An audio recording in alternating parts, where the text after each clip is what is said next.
começar aqui, né, antes de tudo, fazer uma oração para que Deus possa abençoar e conduzir, abrir o nosso coração para que a gente possa aceitar a mensagem. Então, convido o nosso irmão Josivan para fazer a oração. Então, da maneira que estamos, vamos fechar nossos olhos para falar com nosso Deus. Maravilhoso Deus, muito obrigado, Pai, pelo mais um dia de vida que o Senhor nos concedeu. Obrigado, Senhor, por mais uma semana que se inicia, que possamos honrar e glorificar teu soberano e eterno nome, onde é que andamos. Que nós possamos entender, Senhor, por que o cristão sofre. Que todo divino Espírito Santo, Senhor, possa se recair sobre cada ouvinte nesta manhã, nesta tarde, que possa haver transformação em espírito e em verdade. Envie este Senhor, legiões de anjos ao nosso derredor, para nos livrar da garra de Satanás. Entrega as nossas vidas, nossas dificuldades em tuas mãos, porque sabemos que somente o Senhor é capaz e o único que consegue nos ajudar e resolver todos os problemas. Amém. Obrigado pelas bênçãos derramadas. Essas coisas te agradeço, no teu Filho amado Jesus Cristo, para todo sempre. Amém. Amém. Então, como eu falei, o tema de hoje é o ministério do sofrimento, ou o sofrimento do cristão, né? Porque ninguém quer esse ministério para si, né? O ministério do sofrimento, né? Cada um aqui tem o seu ministério, né? Na igreja, né? Seus afazeres, seus trabalhos. Mas já pensou, Leandro, você agora vai ficar com o ministério do sofrimento? Não tem muito sentido, né? Então, mas o tema é praticamente esse, né? O sofrimento do cristão, né? Porque o cristão sofre, né? Porque todos sofrem. Na verdade, todos sofremos, né? Até Cristo sofreu, né? Imagina a gente. Até Cristo sofreu, né? Então, se você mora nessa terra, assumiu essa natureza, você vai passar por dificuldades, né? Vai passar por problemas. Só que há uma diferença aí, né? Aquelas dificuldades e problemas que muitas vezes nós a procuramos, né? Devido às consequências dos nossos atos e pecados, né? E aqueles que realmente são, Deus nos permite para o aperfeiçoamento do nosso caráter. Então, é basicamente isso. Eu vou deixar com o Josivan as perguntas. Eu não sei se ele quer iniciar ou o Leandro, mas eu queria que eles dividissem as perguntas. São 12. Um fica com 6, outro com 6. Certo? Pode ser assim? Pode sim. Então, beleza. Bom, e a primeira pergunta que temos aqui é: por que é melhor ir à casa onde há luto do que à casa que há banquete? Veja que pergunta interessante. Por que é melhor você ir na casa de uma pessoa que está enlutada e ali numa casa que está tendo um funeral do que você ir numa casa que tem banquete? Daí até pode surgir a outra pergunta, né? É tão bom, é tão melhor assim, né? Ir numa casa onde há luto, não é? Uhum. Porque talvez muitos ao ouvir essa pergunta aí vai se deparar, talvez, né? A primeira vez com esse versículo bíblico, né? Que vai dar a resposta a essa pergunta. Eclesiastes capítulo 7, verso 2, diz assim: porque ali se vê o fim de todos os homens, e os vivos o aplicam ao seu coração. Então é melhor estar na casa onde há luto, funeral, porque ali você vê o fim, né? Ali vê o fim de todos os homens. Então ali você agora começa a refletir, como é que está a minha vida, né? Muitas pessoas, quando se tira a morte de assassinato, seja uma morte natural, as pessoas dizem assim: poxa, olha, fulano estava cheio de vida, né, e não acordou. Então fica pensando: poxa, olha, e nós aqui, né? Então, querendo ou não, muitos que não sabiam desse texto, que está lá em Eclesiastes 7, verso 2, já acabava que meditando, né? Ou seja, seguindo o que o texto fala, né? Porque ali se vê o fim de todos os homens, né? E os vivos o aplicam ao seu coração. Então, tem essa finalidade, né? De estar numa casa assim, onde há luto. Eu já vi muitas pessoas dizer, né? A vida é para ser vivida. A vida só tem, existe essa, né? Só tem essa. Então a gente tem que aproveitar a vida, né? Ou seja, pessoas que vai a banquetes, esses tipos de pessoas gostam de realmente festejar, né? Estar em lugares onde há banquetes, onde há festa, e se esquecem, né, que essa vida é passageira, rápida, e que a gente tem uma vida eterna a ganhar. Quando você vai para uma casa onde há luto, né, você começa a refletir sobre a sua vida. o quanto os seus dias aqui na Terra são rápidos. E você começa a pensar mais em Deus, buscar mais o Senhor. Olha, a gente tem que fazer coisas boas aqui, né? Para que quando a gente falecer, a gente possa ir para um bom lugar. Então, eu acho que é nesse sentido assim, né? E também o que dá para entender aqui é que o ser humano consegue receber um choque de realidade e saber que todo mundo vai passar pelaquela mesma situação. Ah, eu sou rico, eu sou pobre, mas vai morrer do mesmo jeito, Vai pro meio buraco. né? Vai ser enterrado da mesma forma. Então ali é para você saber que você não é ninguém. Então, quando eu acho interessante quando tu fala que é melhor você ir numa casa de luto, mais uma forma de você levar um choque de realidade e saber que você não está acima de ninguém. Você está no mesmo patamar, no mesmo padrão de todos. Não importa quem você é, quem você seja, o que você tem. Você está no mesmo rumo de todos. Uns podem ir primeiro, outro pode ir depois, mas está todo mundo caminhando no mesmo destino. Então, que é melhor você receber um choque de realidade do que você estar sendo iludido num banquete. Que muitas vezes a gente vai numa casa que tem banquete, mas a gente não sabe a realidade daquela casa. Se realmente é assim todo santo dia, se é daquela forma. Muitas vezes só é aquele banquete naquele exato momento que está ali recebendo. Já quando você vai numa casa de luto, você diz, não, todas as casas vai passar também por esse sofrimento. O maior banquete que pode existir é o banquete espiritual, né? Esse é o fundamental. E como tem uma frase que eu sempre falo, nunca troque o banquete celestial pelas migalhas que o mundo te oferece. Exatamente. E aqui a segunda questão que eu tenho a fazer diz assim: o que pediu Davi a Deus que lhe ensinasse? Davi pediu alguma coisa a Deus. Vamos saber o que foi que ele pediu? No Salmo 39, verso 4, diz assim: Faz-me conhecer, Senhor, o meu fim. Olha, ele até pede isso, né? Faz-me, Senhor, conhecer o meu fim. E a medida dos meus dias. E a medida dos meus dias, qual é? Para que eu sinta quanto sou frágil. Olha que pedido, né? Então, se você saber que você é frágil, que você pode estar aqui hoje, vivo, e daqui a alguns minutos ou segundos não estar, então isso vai fazer você ter um coração sábio, né? Até no Salmo 90, conhecido como Salmo de Moisés, no verso 12, né, fala também: faz-me contar os meus dias para que eu tenha um coração sábio. Né? Então, poxa, se eu sei que o amanhã é incerto, né, então eu tenho que viver o hoje, mas com propósito. Né? Então, por mais que na sua vida esteja tendo sofrimento, também vai ser passageiro. Né? Também vai passar. E se nós realmente fizéssemos esse pedido a Deus, né? Igual o Davi fez. Dai-me, Senhor, a conhecer o meu fim. Se o ser humano caísse por realidade, qual vai ser o fim dele, ele se alimentaria melhor da palavra de Deus. Se soubesse qual é o destino final. Por isso que diz que na volta do Filho do Homem, ninguém sabe. Porque se soubesse o dia e a hora, todo mundo iria se preparar. Então, se nós fizermos o que Davi pede, Senhor, nos ensina, não me mostra qual vai ser o meu fim, nunca que você queria fazer aquela coisa errada. De jeito nenhum. Por isso que o próprio Jesus disse, se você soubesse que um ladrão invadiria a sua casa, você não estaria preparado para derrotá-lo? Sim. Então, imagina aqui, você saber qual vai ser o seu fim final. Porque se na sua ler para Deus e Gênesis Apocalipse, vamos entender que as pessoas que não aceitarem Jesus, que não dormirem em Cristo Jesus, já tem uma destruição final. Já sabe para onde vão. Então, essa realidade que muitas pessoas, infelizmente, querem fechar a visão espiritual para não entendê-la e nem praticar. Por isso que hoje em dia nós escutamos muitas frases. É melhor viver sem conhecer do que eu conhecer e não praticar. Então, muitas pessoas não querem esse compromisso com Deus, não querem receber a ordem da essência da palavra de Deus. Por isso que não pede a visão espiritual para Deus abrir. Porque se ele mostrar, vai dizer, meu Deus. Então, Deus é um Deus malvado. Que se eu não for com ele, eu vou morrer. Então, tudo é questão de contexto da história de Deus.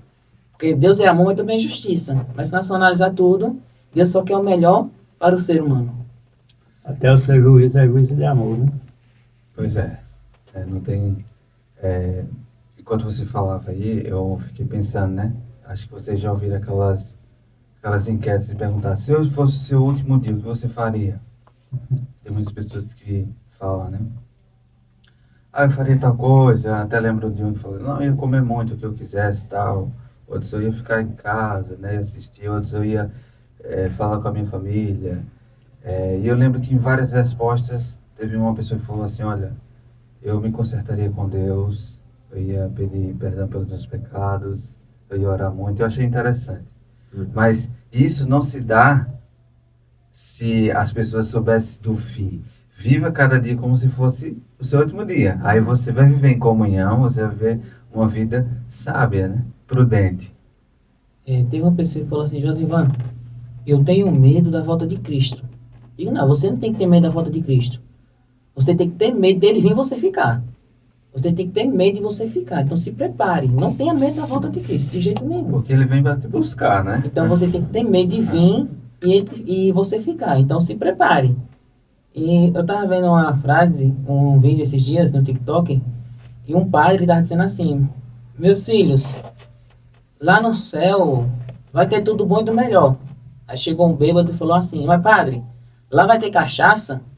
Aí o padre disse, de jeito nenhum, lá é lugar santo. E se eu tô vacinando sozinho que eu não quero não. Então, veio, as pessoas do mundo estão tão pegadas aqui que pensam que vai ter as coisas do mundo lá no céu. Igual teve na rádio, na web rádio do irmão Técio, um rapaz falando que no céu tem pagode, tem funk. Imagina só o anjo dançando funk na presença de Deus. Imagina só o anjo dançando forró ou pagode na presença de Deus.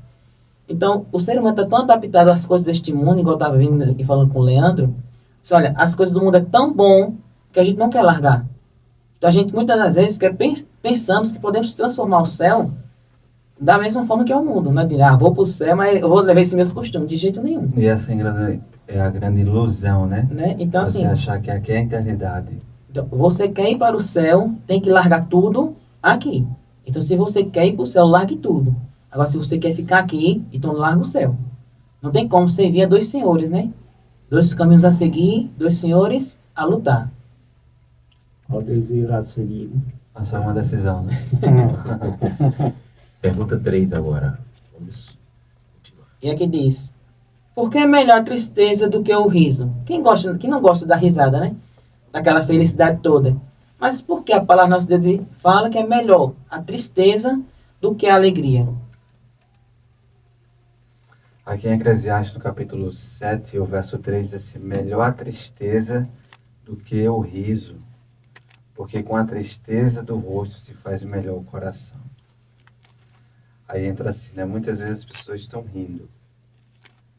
Risos. Mas o porquê desses risos, né? Será que essa alegria vem do Senhor? Por isso que aí entra a questão da tristeza.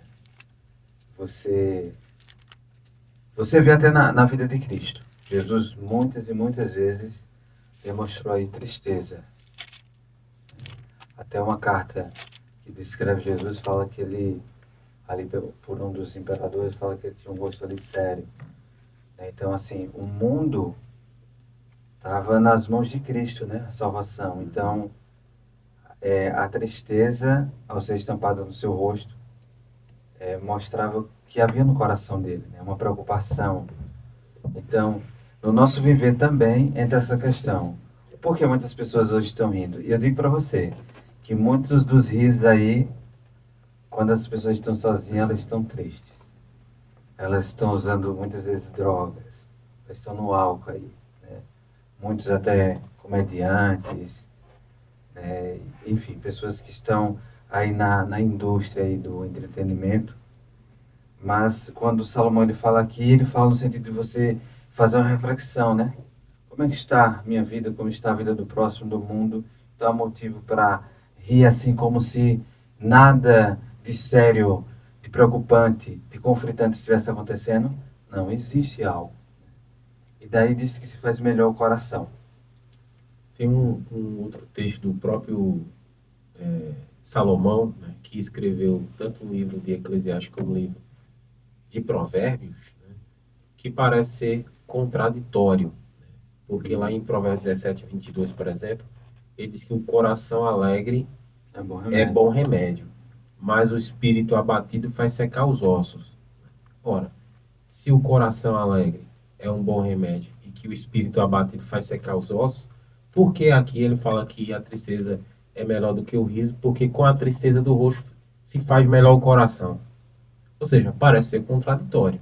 Uhum. Eu queria, Paulo Henrique, que tu lesse esse comentário que está aí na pergunta, porque seria uma resposta para esse questionamento.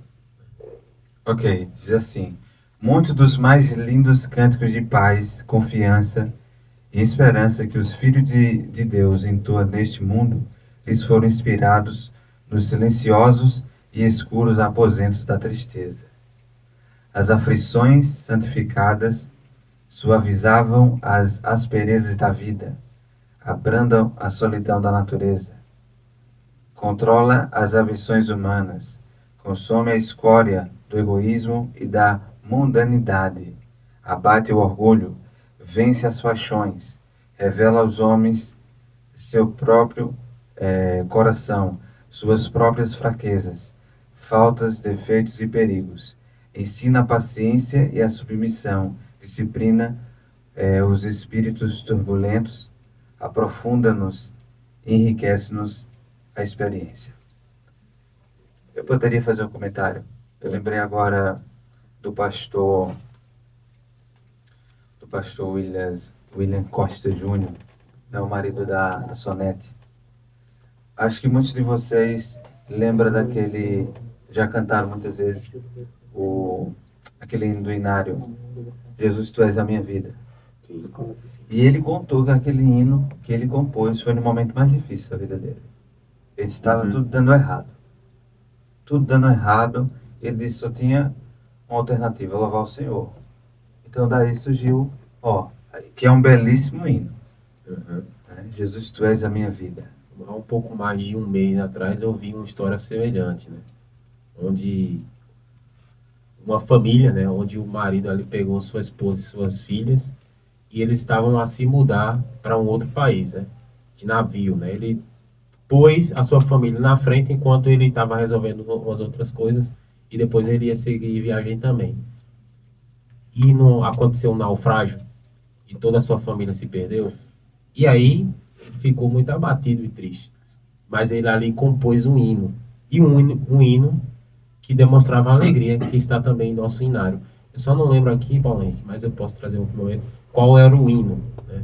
Então, muitas vezes acontece isso. Então, o versículo é dentro desse contexto, né? Uhum, sim. Que as pessoas estão passando por algo e ali há uma reflexão, né? Ao invés de levar ela à murmuração, o sofrimento levou ela a exaltar o Senhor, né? Glorificar o Senhor. E daí, os salmos, esses testemunhos, como você mencionou.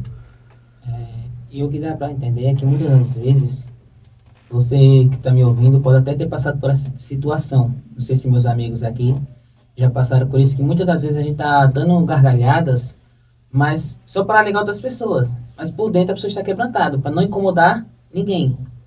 Agora, só que muitas das vezes, quando nós estamos com aquela pessoa que é agitada, brinca com todo mundo, quando está passando por um momento difícil que fica recuada, ali naquele seu canto, as pessoas dizem, está passando por algum problema, o que aconteceu? Então, que muitas vezes nós tentamos disfarçar o que nós estamos passando. Muitas vezes nós tentamos esconder o que estamos passando. E o pior de tudo é que nós nem levamos nossos problemas a Deus. Muitas vezes, por estar tão tristes, tão amedrontados, com medos, através da dificuldade que passamos, nós esquecemos que temos um Pai que é a verdadeira alegria. Que diz, né, que a alegria está no coração daquele que ama a Deus. Então, se nós tivermos o amor a Deus, saber que Ele é o Pai da verdadeira felicidade, todas as tristezas nós vamos começar a levar aos pés de Cristo.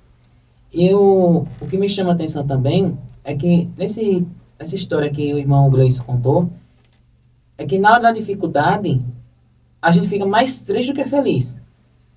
Porque não é, poxa Senhor, eu vou à igreja todo santo dia, programação, missão Caleb, 10 dias de oração e jejum, estou ali nos teus pés e eu estou passando por dificuldade.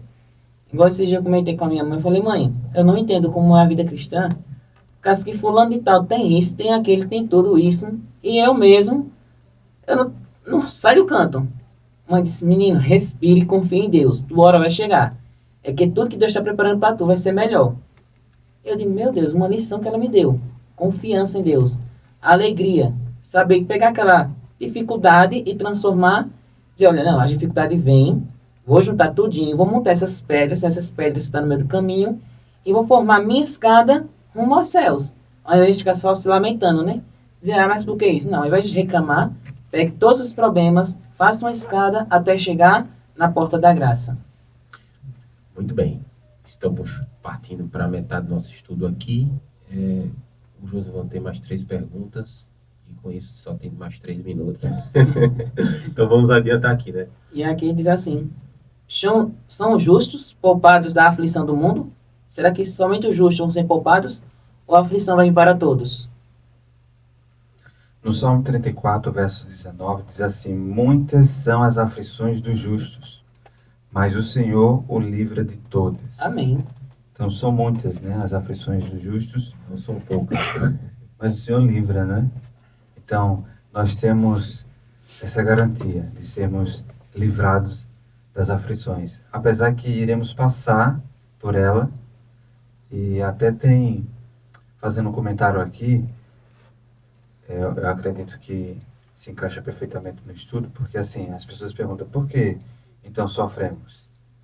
A Bíblia diz lá em Hebreus, no capítulo 2, no finalzinho já do capítulo 2, que naquilo que ele padeceu, que ele sofreu Jesus, ou seja, ele foi tentado, e naquilo que ele padeceu, ele é poderoso para socorrer os que são tentados. Então, assim, o justo, ele vai ter muitas tentações, e o sofrimento vem por causa das tentações. Aí causa uma tensão, né? Uhum.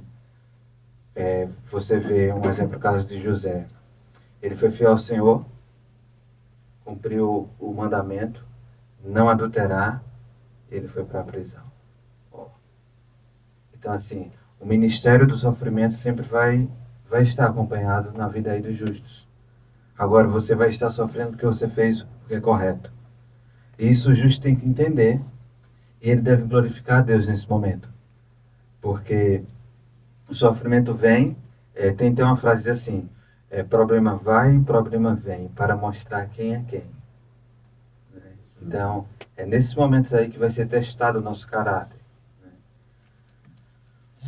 E aqui diz, né, que eu acho engraçado, que Deus fala, né? No mundo tereis aflições, mas tende bom ânimo. Já está deixando bem claro, no mundo você vai ter aflição. Igual eu digo, olha, meu irmão, se você que realmente se entregou a Deus e você não estiver passando por aflição, algo de errado não está certo. Então procura aí ver qual é a aflição que você está passando, porque se não estiver passando, infelizmente você está servindo a Deus da maneira errada. Que todo cristão que serve a Deus passa por grande tribulação. E aqui na próxima questão diz assim, né? Deus tem prazer em afligir quem quer que seja? Será que Deus tem prazer em afligir qualquer pessoa?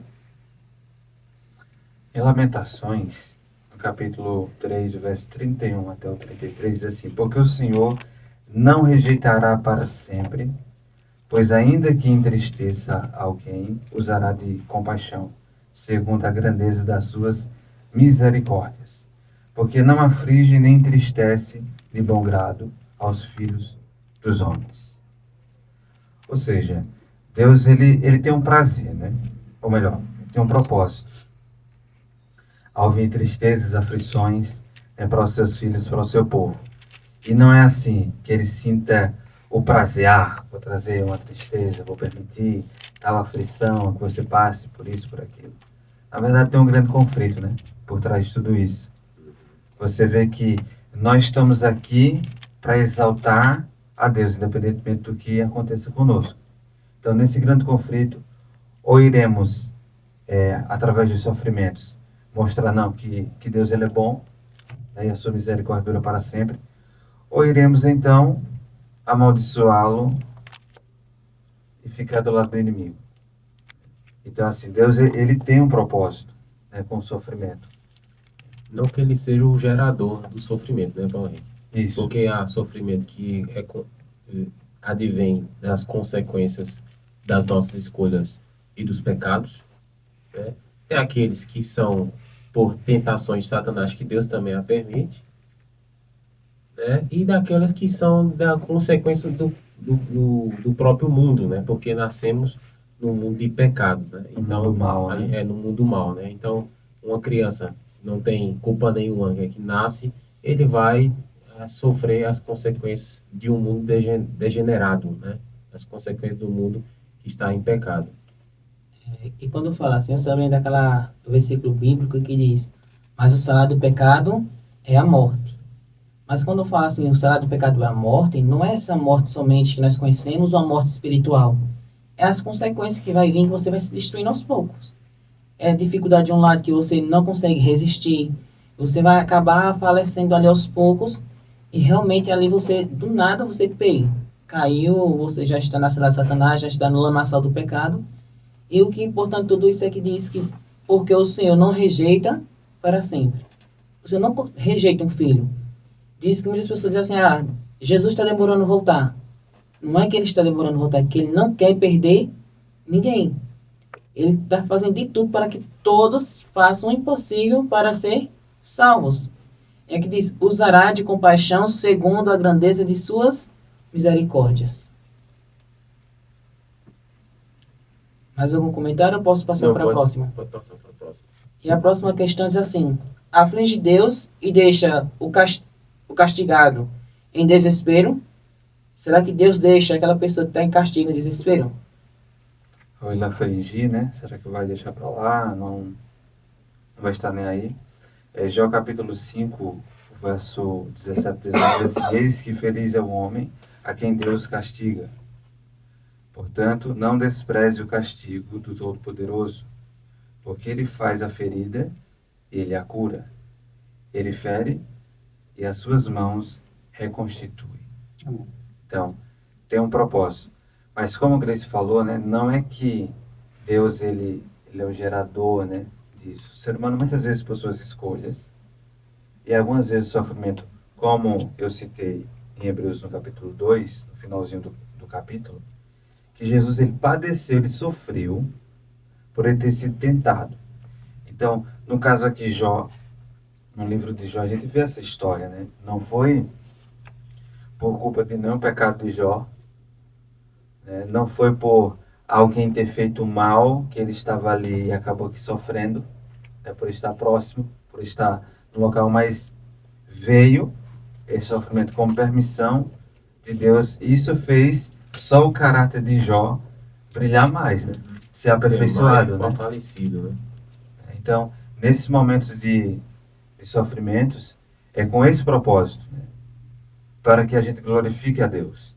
Tem até outro, bem rápido, Gleice, tem até outro texto, lá em 2 Timóteo, até notei aqui, 2 Timóteo capítulo 2, verso 12, diz assim: se sofremos com ele, com Cristo, com ele também reinaremos. Você não quer sofrer? Não, mas se você sofrer com ele, você vai reinar com ele. Por isso que é um ministério, né? As pessoas vão passar, mas tem um propósito, você vai estar comigo. Porque eu também sofri, né?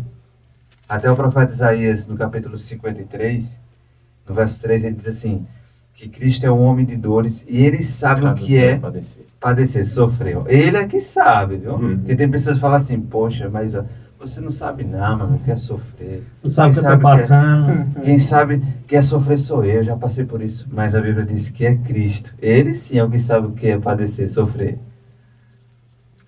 Leandro. Antes de Leandro passar, estava procurando aqui um versículo, mas não encontrei-lo, que diz que a repreensão serve para o ensino, né, para a correção. E aqui em Provérbios, capítulo 15, versículo 31 ao 33, diz assim: aquele que aceita repreensão justa andará na companhia dos sábios. Quem rejeita os conselhos prejudica a si mesmo. Mas quem aceita a correção fica mais sábio. Quem teme o Senhor está aprendendo a ser sábio, quem é humilde e respeitado. Então a repreensão é importante, né, para o ensino, para a correção de todos os nossos erros.